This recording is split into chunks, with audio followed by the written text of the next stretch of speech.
امریکہ اور افغانستان کی پھر سے جنگ شروع ہونے جا رہی ہے کیونکہ ٹرمپ نے کل سر کہہ دیا ہے کہ بگرام ایئر بیس ہمیں واپس کی جائے۔ وہاں پہ ہم نے بلینز آف ڈالر لگائے تھے۔ بگرام ایئر بیس سب کو یاد ہوگی، بدنام زمانہ بگرام ایئر بیس جو امریکہ نے افغانستان پہ قبضے کے دوران بنائی تھی، اور ٹرمپ نے کوئی خفیہ لیٹر نہیں افغانستان کو لکھا یا میل نہیں کی یا اپنے سفیر کے ذریعے پیغام نہیں بھیجا۔ اس نے پوری دنیا کے سامنے دندناتے ہوئے پریس کانفرنس کی ہے، میڈیا ٹاک میں کہا ہے کہ بگرام ایئر بیس افغانستان ہمیں واپس کرے، وہ ہمیں چاہیے۔ اس پہ ہمارے بلینز آف ڈالر لگے تھے، وہ دنیا کی سب سے بڑی ایئر بیس تھی، اور اس پہ ہم اربوں ڈالر کا ایسا سامان چھوڑ کے آئے تھے جو آپ افغانستان کے یوز میں ہے، اور اس کے بدلے ہم نے کچھ بھی ان سے نہیں لیا تھا۔ اور انہوں نے جب یہ الفاظ بولے ہیں نا کہ بگرام ایئر بیس ہمیں واپس کی جائے، تو سر میں سوچ رہا تھا واپس کی جائے مطلب سیریسلی واپس تو وہ چیز کی جاتی ہے جو کسی کی ہو،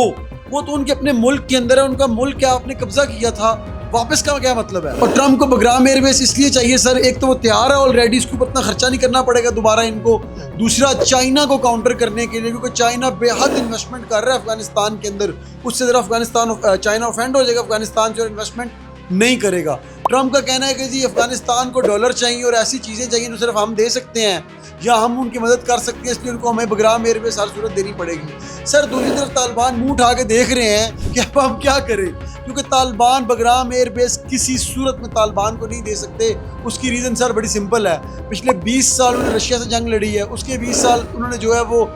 نیٹو فورسز سے جنگ لڑی ہے، اور ایک ہی موٹیو تھا کہ ہم اسلام کے لیے جنگ لڑ رہے ہیں، اور انہوں نے اپنے اتحادیوں کو، مسلمان ممالک کو، اپنے فنڈ ریزرز کو جو ان کو فنڈ دیتے تھے جہاد کے لیے، اور جو دوسرے گروپ ہیں مجاہدین کے، ان کو یقین دلا رکھا ہے کہ اسلام کا جھنڈا یہاں سے اٹھے گا اور خلافت بھی یہی سے قائم کی جائے گی۔ جو انہوں نے ایک پرسیپشن کریٹ کیا ہوا ہے جس کی وجہ سے لوگ ان کی اتنی مدد کرتے ہیں، وہ سارا تباہ و برباد ہو جائے گا، اور ان کو بھی چند ڈالروں کے عوض بکنے والا کہہ دیا جائے گا۔ اس لیے مجھے تو نہیں لگتا کہ افغانی جو ہیں، جو طالبان ہیں، وہ کبھی بھی بگرام ایئر بیس کی 1 انچ بھی امریکہ کو دینے کو تیار ہوں گے۔ آپ کی کیا رائے ہے؟ آپ کو کیا لگتا ہے کہ ڈالرز کے عوض افغانی طالبان جو ہیں وہ اپنی بگرام ایئر بیس امریکہ کے حوالے کریں گے یا امریکہ بس سوچتے ہی رہ جائے گا؟